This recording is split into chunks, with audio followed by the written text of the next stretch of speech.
Tonight, I'm going to share with you one of the crazier stories in the Bible, in my opinion, especially if you read it or hear it from the perspective of the person in the Bible. Like, sometimes Bible stories, like when we hear stories, they don't seem as crazy to us because we know the ending. But if you were in their shoes and like actually dealing with what they're dealing with in the moment, these stories are pretty wild. There's actually a lot going on. And so when I do that, this is one of the crazier stories in the Bible. It's about Abraham, and maybe you know him, maybe you don't.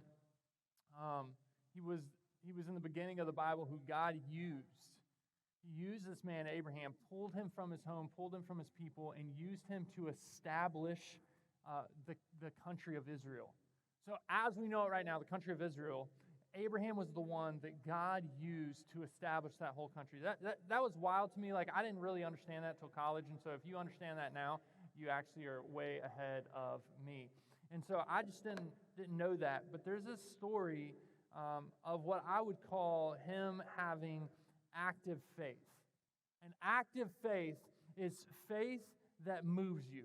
It moves you particularly in the direction of the Lord. But active faith is faith that moves you into something, right? So if you believe in yourself, you have faith in yourself, you may go and try out for that team. You have active faith. It moves you to do something. If you believe, guys, that you are able to ask that girl to prom in a convincing way that she will say yes, it moves you to go make some corny sign and like paint your body or something, and then go and tell her that she's the love of your life, or whatever you do, right? Like, it moves you. Girls are like, dude, if they do that, I'm out. It moves you. Active faith is faith that moves you to do something. And Abraham had what I would call active faith, that it moved him in the direction of the Lord. It moved him to follow the direction of the Lord in everything he did. And it got kind of crazy. So I'm going to just pray for us real quick, and then we're going to jump into it. Jump out of it, and then get on with our day. God, we love you. We thank you so much for this time. I thank you for your word. Would you show us your heart behind it? Would you show us something new about it? And God, would you use it for your glory and your kingdom? In Jesus' name, amen. So it starts in Genesis 12, the story of Abraham. And in Genesis 22 is where I'm going to focus on tonight. And here's how it starts in Genesis 22. It's Genesis 22, verses 1 and 2. He says, after these things. So after he pulled him out of his home, after he gave him a son when he was like in his 90s, by the way, and his wife was in her 90s, by the way, like miraculous son that he had promised him. After he told him, hey, I'm going to make you a father of many, but yet only gave him one son. After he had led him through like all of these crazy places, it says, after these things, God tested Abraham. Now, this is really important because if you don't realize that God is testing Abraham, you're going to think God is a psychopath, all right? Just hear me out. God was testing Abraham. And it said he tested him, and he said to him, Abraham, here I am, he answered. He said, take your son, your only son Isaac, whom you love.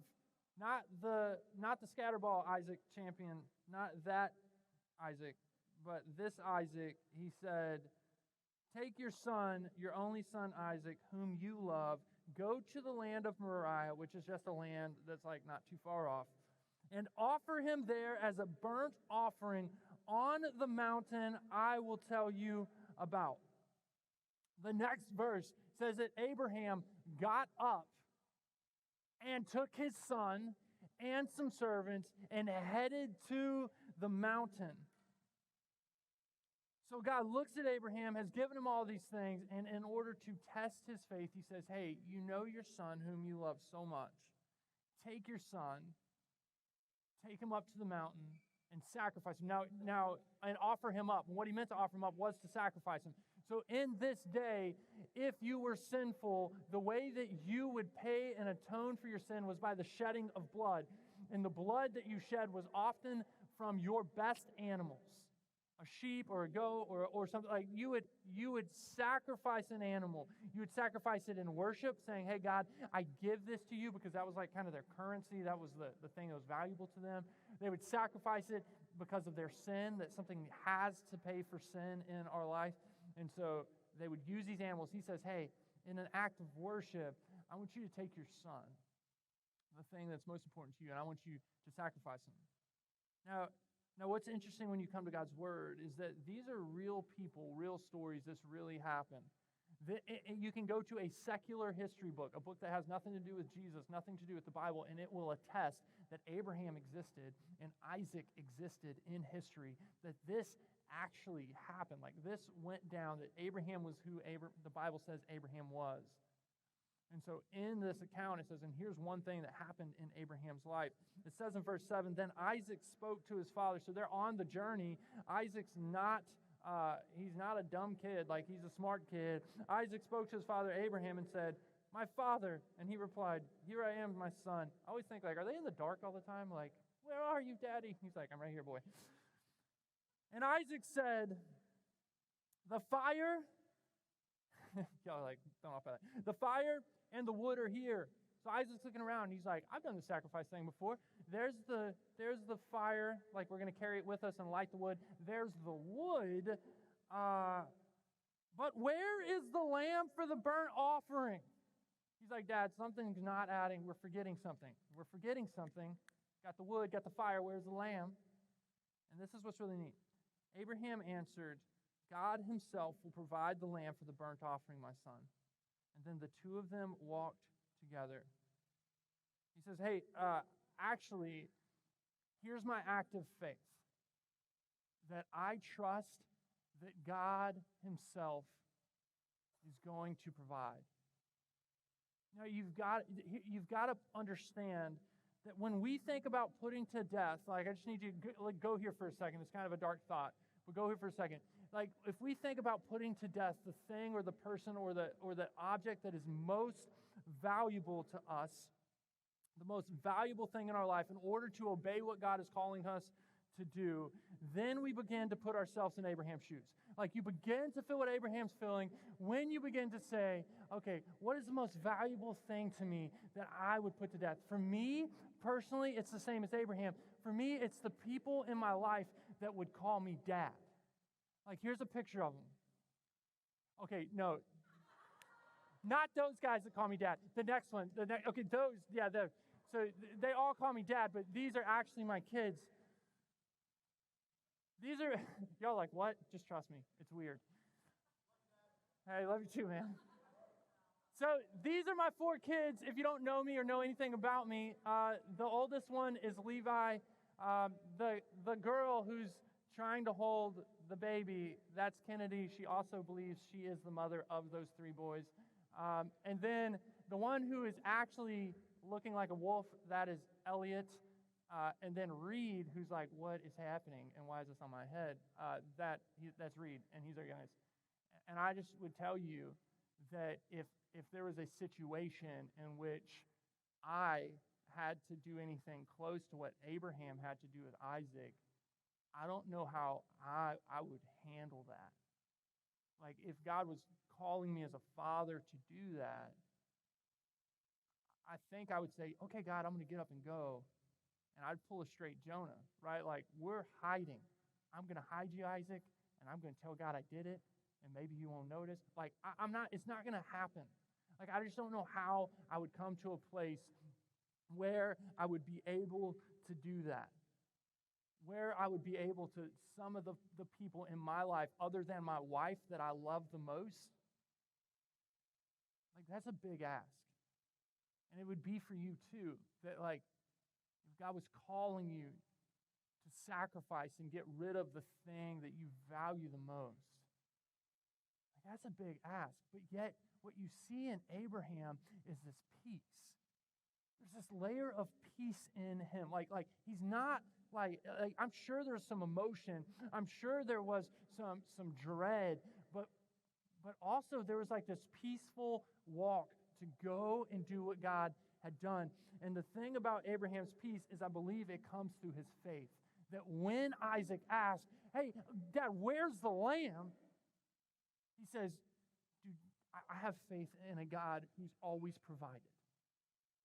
And in this moment, when I think I'm going to have to do something crazy, I don't know how, and I don't know where, and I don't know when, but what I do know is that God has always provided, and I know He will provide.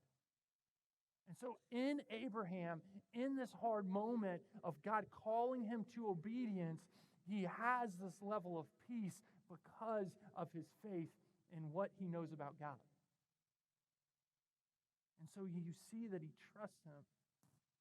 It says in verse 9 that he went and he bound his son. And after he bound his son on top of the wood pile, that he then reaches out and he takes his knife to slaughter his son. Now, this is a wild moment. That he believed that God himself would provide, even to the point where he brings a knife out and he begins to get ready to kill his own son. And see, this is what faith looks like. That he didn't have a lamb to provide. He just knew what God called him to. And what you need to understand is that's where faith in your life starts. That faith in my life and faith in your life and faith in Abraham's life, it starts where our ability stops. Where our strength and where our ability stop is where faith begins. Like often we want to say, hey God, I trust you as long as I can control the circumstances. But that's not faith. Faith it begins where our ability and our strength end. That's why in the prideful person, you'll see in God's word, in the prideful person, he says, man, like that person gets humbled all the time. That person has little faith all the time. Why? Because in the prideful person, here's what they do. They believe that their strength and their ability never end. The prideful person also only puts themselves in positions where they are strong and able. Hear that. So when God would call them to a place where they don't feel strong and they don't feel capable and they don't feel able, they would avoid that place. Because they're only going to a place where they feel and appear strong and able. And so they have very little faith. Faith is when God takes you to a place where you are not strong, nor are you able. And you say, God, you've called me here, and so I still trust you in this. That's where your faith actually becomes evident. And so in Abraham, it's the same way, that's where his faith actually became evident, where his strength and his ability to provide any other way stopped. It says that he raises his knife, he begins to want to slaughter, begin to obey God and begin to slaughter. It says, but the angel of the Lord, this is so cool in verse 11, called him from heaven. And he said, Abraham, Abraham. And he replied, here I am. And then he said, do not lay a hand on the boy or do anything to him. For now I know that you fear God, since you have not withheld your only son from me. He says, since you have not said, no, this is my most valuable possession. No, this is the thing that's the biggest to me. He says, I recognize that you fear the Lord, that you're in awe of the Lord, that you're obedient to the Lord, that you recognize that God is bigger and better regardless of what he calls you to or calls you from. He says, man, you are willing to give up the thing you're most valuable to you because God had become the most valuable thing. So this now became secondary to who God was in your life. That's the position that the Lord is to take. Is whatever that most valuable thing is, God is to take that place in your life. He says that's what walking with Jesus looks like. That's what trusting the Lord looks like. That's what having faith in God looks like. He says, you have not withheld. And it says in verse 14, then Abraham looked up and he saw a ram caught and so in the thicket of the thorns. And so Abraham went and he took the ram and he offered it as a burnt offering in place of his son. And then Abraham named that place, the Lord will provide. This is what it looks like to put to death the things that used to have more value and place God in its place. Man, that's what faith looks like. Is that you would take the most valuable thing and you say, God, I offer it to you for whatever you want to do with it. And God is always faithful. God is always faithful to provide something more satisfying. Whether he takes it and gives you something, or whether he just rearranges your priorities, God is always faithful in that. So for Abraham, it was the same thing. That he took what was most valuable and put it in the right priority in Abraham's life. When we put God first, it doesn't mean that it isn't a sacrifice or it doesn't come with emotion. And so I just need you to hear that. And I've told you this before, that me in your place, my testimony when I was in your place was just someone who really did not take the most valuable things I had and say, hey, God, you can actually take its place. And I often tried to put them right next to one another because it takes emotion, because it would take sacrifice, because I wasn't willing to trust that God would provide for me while doing it. And you know what I love about this story more than any other, and you just got to hear this part. What I love about the story more than any other is this is simply a picture of what God did for us or would do for us in the coming years. That this is just foretelling about who Jesus was. That when you look into God's word, it's always pointing back to who Jesus is. It's always pointing back to the sacrifice that was needed. See, the thing about it was, though Isaac wasn't put to death, there was an animal there that was sacrificed. Its blood was drained from its body as an act of worship, as a sacrifice for Abraham and Isaac. That death did happen. And that's the product of sin, that death has to happen. That it demands it. It doesn't go away without it. And like Isaac, this is what Jesus did. That like Isaac, this is the picture of who Jesus is. That Jesus also came from miraculous birth, just like Isaac. And like Isaac, Jesus was God's only son. Like Isaac was Abraham's only son. And like Isaac, who was loved by his father, Jesus was loved by his father. And like Isaac, Jesus also carried the wood to the sacrifice. That Isaac carried the wood, and Jesus carried the cross to the sacrifice. And like Isaac, who submitted to his father's will, climbed up on the altar, which blows my mind too, because Isaac obviously trusted God in the same way that his father did.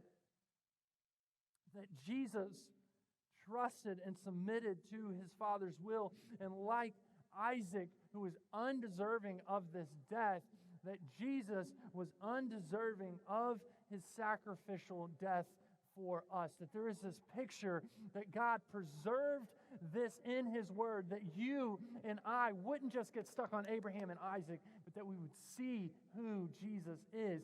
And so then you go to the verse that all of us know, which is John 3:16 and 17. He lines it out. He says, "For God so loved the world in this way." Not that God didn't love Jesus the way that I love my son, but yet God's love for Jesus was even more than that, because my son messes up sometimes. And I'm messed up sometimes. But God had a perfect love for his perfect son. And it says, "But God loved the world in this way, that he gave his one and only son, so that everyone who would believe in him would not perish but have eternal life. For God did not send his son to the world to condemn the world, but to save the world through him." That the story of Abraham and Isaac was given to us to show God's plan of salvation through sacrificing his only son. And when you read the story of Abraham, what it tells you often, what you get caught up in is oh, this is such a hard moment.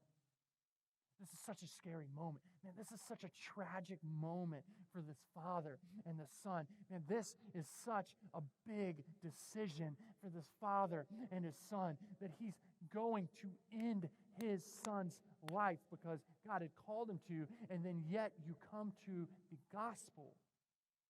Don't lose those emotions, but rather take those and put those on who God is and how God felt. That this was a big moment, a big decision.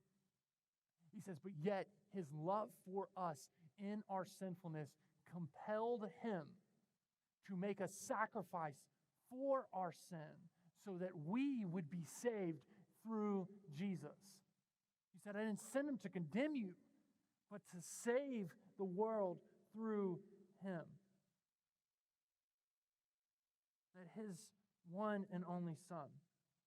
2 Corinthians says that on the cross, Jesus became what we were so that we might have what he is.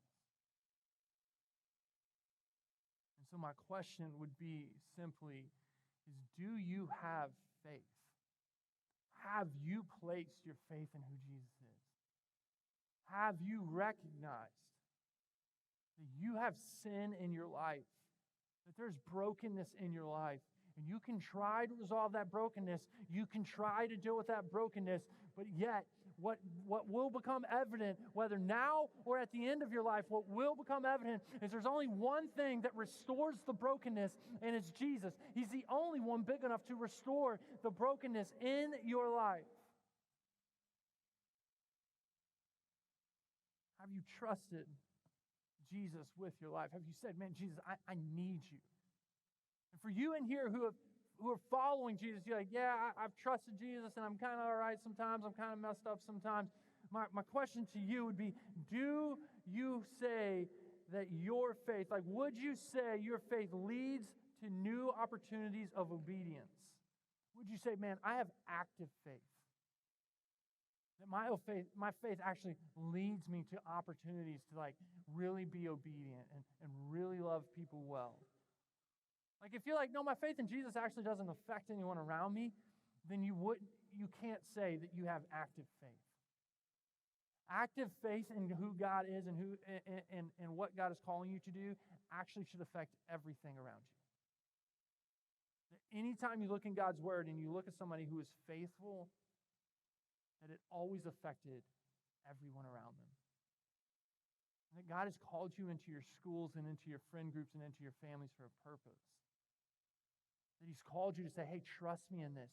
Be the person I'm calling you to be in this. Be a person of love and a person of peace and a person of hope. Be a person that encouraging words come out of your mouth. And be a person of strength, who's strong, who stands up for the broken. Be a person who's inclusive, who's including those around you. Be a person who loves people the way that I loved you. But you're like, but they're sinful, man. They're awful. They annoy me. And he's like, do you not think you annoy me with your sin? He says, but man, I look past that because I love you. Like God is not okay with your sin. He wasn't satisfied with your sin. But it compelled him to sacrifice. And if you call Jesus your Lord and your Savior, you need to know he's calling you into the mission field, which is your current season of life, your teams, and your games. Like I heard somebody was telling me just the other day that, maybe it was Larry, I don't remember, or Eve, somebody, that there's a group of 8th grade students, this is the coolest, who are having a Bible study in the bathroom at their school. And you think, like, that's weird. And then the teacher went into the bathroom, and they all had their Bibles open, just like in the common like area in front of the sinks or whatever, and they were going around reading Scripture. In the morning before school started, they just needed a quiet spot. They would meet in the bathroom. Like, how cool is that? Like, these people were like, you know what? I want to live Jesus out wherever I go. It wasn't some theologian. It wasn't some pastor who had to do it. It was just students who took God's word, brought it to the place where God's word is not, and said, man, let's start learning about who Jesus is. You're one choice away from that. You're one choice away from saying, okay, Jesus, I'm going to trust you in this. The thing that's most valuable to me is my identity. But I want you to make me who you want to make me. So I'm going to sacrifice that, the one that I've been building, so God, that you can just build me. Active faith should move you. Are you being moved by it? I'm going to pray for us. And we're going to, I think we're going to worship. God, we love you. We thank you so much for just the story of Abraham and Isaac and the faith of this man that is still impactful today. And God, we thank you for the way that you've preserved it in order to paint the picture of who Jesus is for us. And so, God, we trust you, and we ask you, Lord, that you would show us the things that we are valuing the most in our life in this season. God, would you, for those in here that don't know you, or would you just orchestrate the circumstances? Would you prepare hearts and minds that they would come to know who you are really? Not because they feel pressured to, not because that anyone sold them on it, but God, but simply they would know in their heart that you are who your word says you are. And God, would you move in such a way that you would lead us who do trust you and do claim to follow you into active faith? God, that you would change Great Bridge High School. God, that you would change Hickory Middle School. God, that you would change Grassfield and Oscar Smith. God, that you would change Greenbrier and Atlantic Shores. God, that you would use these students right here. And there are many schools, God, to be active in their faith. God, would you begin to work? At the end of this semester, we look back and say, man, God, how great are you? How powerful are you? Would you use them to bring salvation to those that are lost? We love you. Would you be pleased by the sound we make, the meditations of our heart in these moments? In Jesus' name we pray.